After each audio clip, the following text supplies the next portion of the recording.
points on the less. Live in the hills, but I still get a spread. Started with a little, but I still reinvest it. Fear how I feel, then you feel like a blessing. I just want the lesson, I just want protection. I'm up and I'm down, but they sound like progression. Farmer never plans if he waits for perfection. Finger to the down, hold it. All right, ladies and gentlemen, I got your watch list coming in at September 13th, 2021, and I'm going to be shorting one stock tomorrow. And we are looking at a very exciting week. And why I'm even going to short anything, if you saw how we closed by Friday, it ended up being the worst week since June. So depending on what we see tomorrow, a lot of things can happen. We also are going to get a lot of data, both domestically and abroad. We're going to talk about all of it, but a lot of traders, economists, investors, everybody is kind of watching here because depending on what happens, we might see some volatility and a lot of plays might be on the table. But we got a lot to talk about. I'm going to go over everything that happened over the weekend. We got a couple of updates, what we're expecting for next week, even what we got on Friday. There was a lot of baby mama drama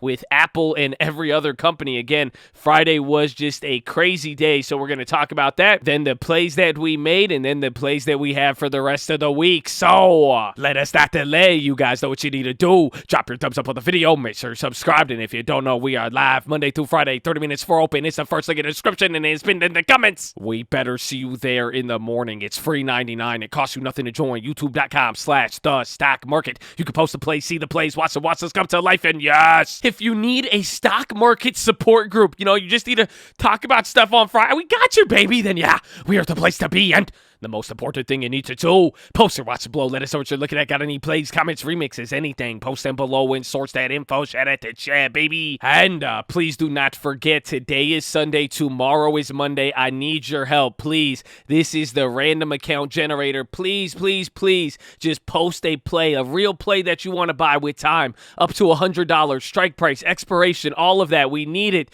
Chad, if you're watching, we need your help. Post the comment. We started this account a year and a half ago. We put it on this watch list. We like to see the performance, so we've done pretty good. We're still up from $500, but lately it's been on a decline here. It looks like an inflation chart, but we're actually going to talk about inflation and all that. So shout out to everybody who has done it, and thank you again for participating. But right off the bat, as far as what we're going to be getting tomorrow, you are going to be looking at a weird balance between the United States and the rest of the world, and this is relating to the data. We are going to be getting our CPI and consumer sentiment. Remember, the Michigan consumer sentiment, that one crashed and collapsed last time we got it last month. So that's going to be coming out on Friday. So towards the end of the week, keep that in mind. But then on Tuesday, we are going to be getting our CPI, and there is a lot of expectations with it. If you remember what we got last month or last CPI, it was actually higher than expected, and it hit the highest print at about 5.3 or 5.4. So people are expecting it to be just as high, a little bit lower. So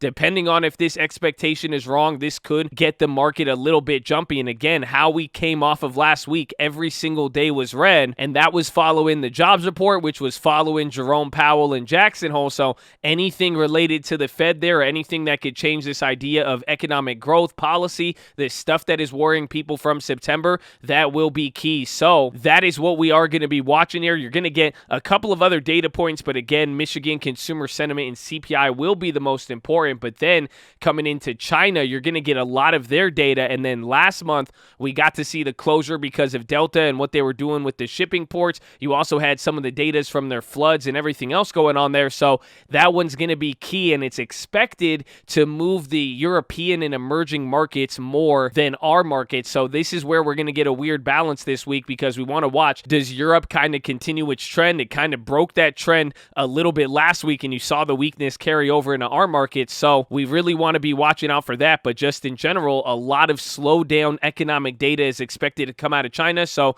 depending on those reports, that will be the key to watch. Now, coming into tomorrow, like we said, yesterday or Friday, it was a pretty big day. It was almost 1.5%, 2% round trip, because we opened up a little bit higher, but then we sold off. But you can see here, straight from Monday, all it was a consistent sell-off. So now with this pretty strong of a down Friday, even though we are going to be getting economic events this week, the real question is going to be, be. What sort of tone do we get after Monday? If we do get a down Friday, down Monday, there's no more positive news, or if there's a negative news out of China or anything like that, or even the Apple case, which is what we got on Friday, that could affect the markets. And pretty much what we saw on Friday, it did get in the way of things, but I will say too, this one can also provide a bright spot for next week, because even though Epic Games won their lawsuit, they did lose in an aspect, and now it makes Apple a little bit harder to go after on the antitrust side. So we are definitely going to keep our eye out for that. And again, this whole idea of economic growth and then pairing this up with the data, that is going to be the main focus this week. Now, coming into some of the pretty pictures here, the first one I got here is the US and the S&P 500 versus the China stocks, and pretty much what it's showing here and what people are starting to look at here is, do you get convergence or divergence between China and the United States? And what we got after last week with our tech kind of slowing down, China was able to bounce a little bit before that, so it looks like they're converging. We are going to watch what happens, but we did have an important call on Friday between Biden and the president of China, so there was some good that came out of it, but then also some bad and some other probes that we're going to talk about. So like I'm saying again, for this week here, we need to keep our eye on the data from China and then how it affects everybody around that side of the globe. So watch that. And then as far as paying attention to the trend and what tomorrow is going to bring, this chart right here is showing something that since July or even June, when we saw the market last go crazy like this, one feature of the market that has disappeared has actually been the percentages that are happening post-market or overnight gains pre-market. So what this chart is showing you is pretty much how much of the gain is coming from a gap up at open versus kind of what we've been seeing here is that the bell opens and then the first 10 minutes it runs up versus gapping up or down and then making a move. So if we do get any volatility or expecting things to happen, I think this chart is telling us something. And now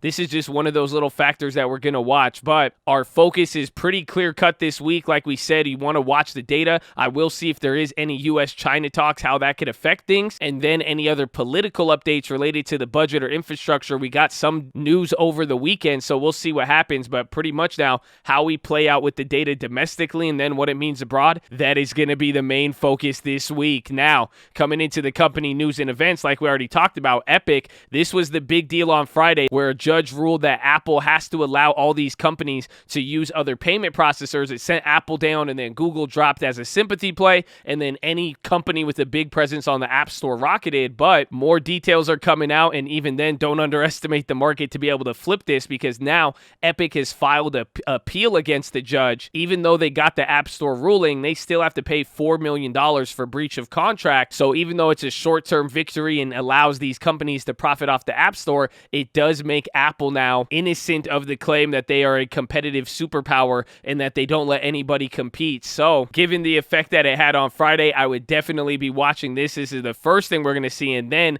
Senator Manchin, he said he sees delays in Congress and that he doesn't expect that September 27th deadline for the infrastructure bill to be passed. And why this is so important, because he is a Democrat, I believe out of West Virginia, and he is one of the people that if they don't have their full approval, they cannot use some of these reconciliation measures, and essentially they need everybody on board. So he has been one who has been calling for watch out for inflation and everything like that. So it's a very interesting move here. We want to see, does this throw a wrench into stuff? And then how does the market take that if they do interpret it as a positive or negative at all? So watch out for that one. Then on the company news side, this is good for both Disney and AMC, but Disney said now that they are looking to offer an exclusive window on their movie releases for the end of the year, a 30-day window where they're only available in theaters and then go to the streaming platforms. But after looking at the movie release last week with Disney, it was great for AMC, and it's looking like it's going to be good for them. Even the CEO tweeted, then Biden's team, they're weighing a China probe and even tariff exclusion. So it's both good and bad. We got an update on this on Friday,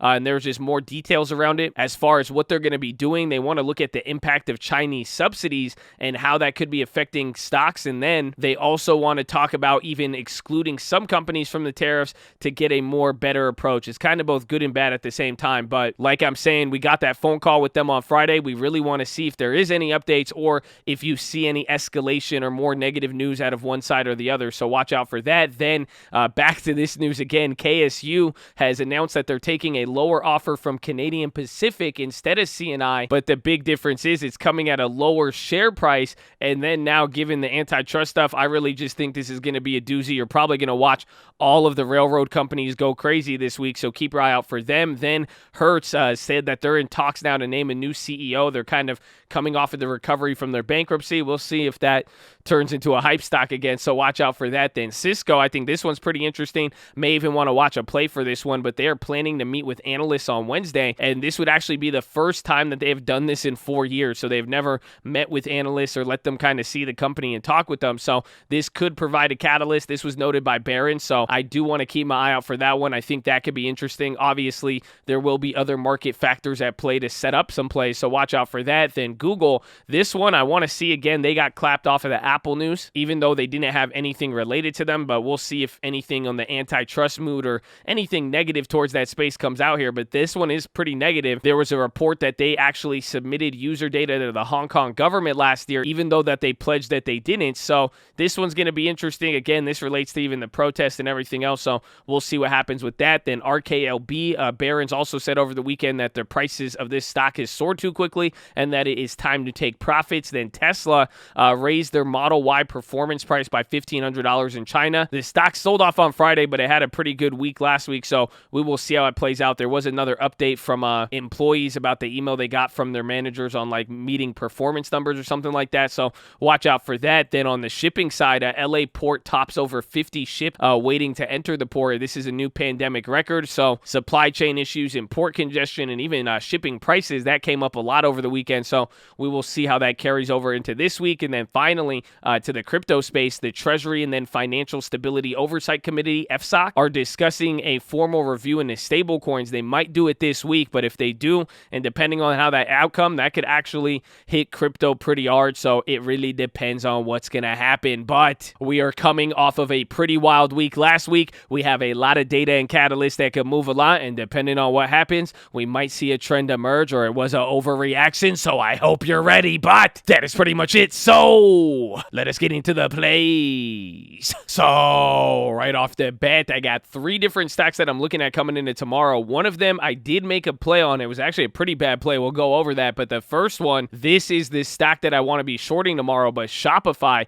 they were the worst performer on Friday, and I think I brought this up on the Wednesday or Thursday watch list. I thought this same idea about this overall Amazon effect and kind of during the trend, and then we got to see 2 more down days, but in the midst of that, they were actually the worst performer, so they got that mixed with that Amazon effect. And when you come and look at their chart, one thing I'm liking is that they have a pretty much decent amount of meat on the bone if there was downside. So pretty much my logic here on this week is that if we do see continued downside and it kind of turns into a broader market sell-off of some sort, or kind of people overreact there, I think you might have a good opportunity on the shop plays, so I'm going to be looking out for those. I don't have any plays. They're usually expensive, so I'm not too sold on it just yet, but I definitely will be watching out for that one. So that's going to be the first play. The second play is going to be HXL, and this is the one I got clapped on. We did this play on Friday, and it was based off of the rumor, and I've seen rumors like this in the past. They come every so often, and I just liked it, but there was reports of Honeywell's corporate jets activity near their headquarters at HXL, but the company's vice president of investor relations, they did refute the rumor. They said it was unfounded. There's no real claim of that going on. So we saw that drama unfold. The stock popped and it kind of held up there, but I got clapped a little bit. I bought into the play before that, so I'm going to be watching that one over the next few days to decide if I cut losses or not. I did grab a pretty big position on there, spent about like $4,000 on it, and that was because I was expecting kind of like a news pop to take place, and then I did 2 different orders. I don't know if it shows up here. First set came in really high, and I was like, okay, I think I got scammed on that one, and then I did the second one at way lower, and that one actually filled again. The chain was going crazy, so it was a result of going big on the first one and then overpaying, and then I kind of doubled down on it. So gonna watch how this one plays out. If it does get a pop or hold up, we will see. Otherwise, this one may be a pretty big dud, but watch out for them. We will see how that one plays out. And then finally to the last play, Square and PayPal again, and even Apple on the upside, just in case if we do see any green in the market tomorrow. Like I'm saying, with the antitrust stuff and just how everything is kind of playing out, I think Apple could definitely shake off some stuff. But other than that, I want to watch Square Square and PayPal, they could benefit off of kind of being some of these payment processors to assist some of the app stores. We talked about this on Friday, even in the middle of the news. If you guys remember, Activision, EA, any company related on the App Store did very, very well, while Apple and Google were dropping, but then Square and PayPal didn't really move. So I want to keep my eye out for it, but the financials have been a little bit shaky. So it really just depends on the market and how that one plays out. But overall, a lot of plays are going to really depend on what the market has to provide. Again, my favorite one is looking to be the Shopify, so I will be focusing on that one mainly coming in tomorrow. But as far as everything else, we still got a couple of other plays we need to watch. I'm going to be watching Affirm. They killed it off of the post earnings, I think about 34%. And if you guys remember, we have that one Affirm play. So we got this 125 call. We made a video on this one and everything. We bought this one for $55. It's now trading for $1,500 a contract, up almost like 3,000% there. So we were up on it in the middle of the day. I decided to ghetto spread it. So since we own the right at the 125, what I decided to do was short the contract at 140. So if you come here, you can see I have a -1 sell at 140. We're down 430 on this. So whatever we lose on this play, we subtract it from the original, and that's if we wanted to close it right away. But essentially, what I did was I sold the 140 call since we have the right at 125, and that allowed me to get $650 back. I got to take 1,000% profit on the original play, and now I get to hold both trades open. And essentially, if the stock does go up to 140, I can make an additional $1,500, plus I get to keep this $600, and then that way it allowed me the opportunity to get money on the upside, or if it did end up dropping and go to zero, I would make the $650 off shorting this. So that's the quick explanation, but essentially, we bought the 125 for $50. I shorted the 140 for $600, so even if both of these plays go to zero, I can walk away with no less than $600 off of a $50 investment. And then as this play is showing us, I was able to make another $1,000 on the day on Friday when I ghetto spreaded this, but then by shorting the other play, I lost $400, so realistically made about $700-800 instead of the $1,100. But this is why we do the ghetto spread. It allows us to hold a play, ride out the option, and still be able to take profits and still have some upside. So gonna be watching Affirm. That's gonna be a really, really fire one. I know a lot of people are holding on to that, so don't underestimate what the ghetto spread could do for you. So watch out for that. Watch out for CP again, Canada Pacific in the railroad deal. I'm gonna watch that. BABA, I did make a put play on it as we got the news of the probe into China and what they announced on Friday, but I think that play went down almost like right away, or I guess it ended up closing up 8%. I was surprised on that one, but I grabbed 10 of the September 17th, so this week 152.5 put, spent a decent amount at 54 cents. Probably going to look to flip these next week if we do get any volatility, so that's going to be some of my downside protection there, so watch out for them. But BABA, JD, any of those will be key. Remember, we did do the double down there on Friday, and now whatever happens in China with that data this week, that will be very, very key. And then HXL, like we said, again, you can see the chart had the run up and then it kind of held up here, so depending on how it plays tomorrow, we will see what happens. Then KSU, again, they're going to be in the middle of that deal, as well as CNI, so watch all of those. Shopify, I'll say it again, going to be my favorite play here, but this one depends on whatever is going to happen with the market, so we'll see what happens. Then I want to look at the banks. Wells Fargo, it's either going to look like Altria or it's not. It kind of looks like the first time Altria got the clapping here with the cigarette ban. So this was the result of the government stuff, or the, I think it was FSOC or one of those committees, and the fines that we saw in Wells Fargo. Remember, they did good on the fines and then sold off with the market, so just watch out for them in financials in general. Again, Square, like we said, and then Roblox, they were able to do good,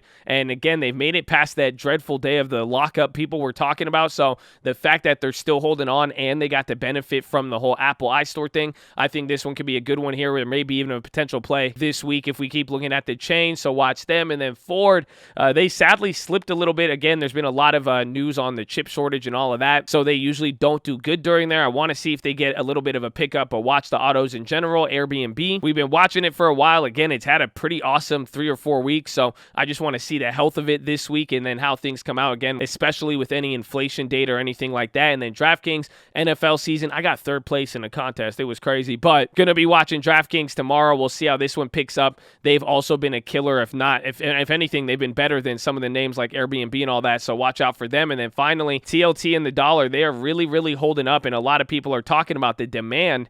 There's been a lot of issuances of bonds, and it's kind of been holding up there. And some people have even been bringing up the dollar. They're holding right here. The level is elevated. The real key is going to watch. Does one of them take a lead and move big after any of the data this week? That will be able to tell a lot. And if it doesn't, that Friday consumer sentiment may have the potential to move it if it does surprise like we saw last month. But all in all, it's going to be all about the data. We're going to have to be patient, and anything can happen, and we're entering the middle of the month, so I hope you're ready. But that is your watch list, ladies and gentlemen. Make sure hydrated, healthy, ready to go. Make sure post your watch list. Make sure we see you there in the morning. I need the armor on. I need the helmet shine. I need you to remember, if you focus on the end, you'll know what to do from the start. But the code loves you. I love you. I'm going to see you in the morning. Let's go.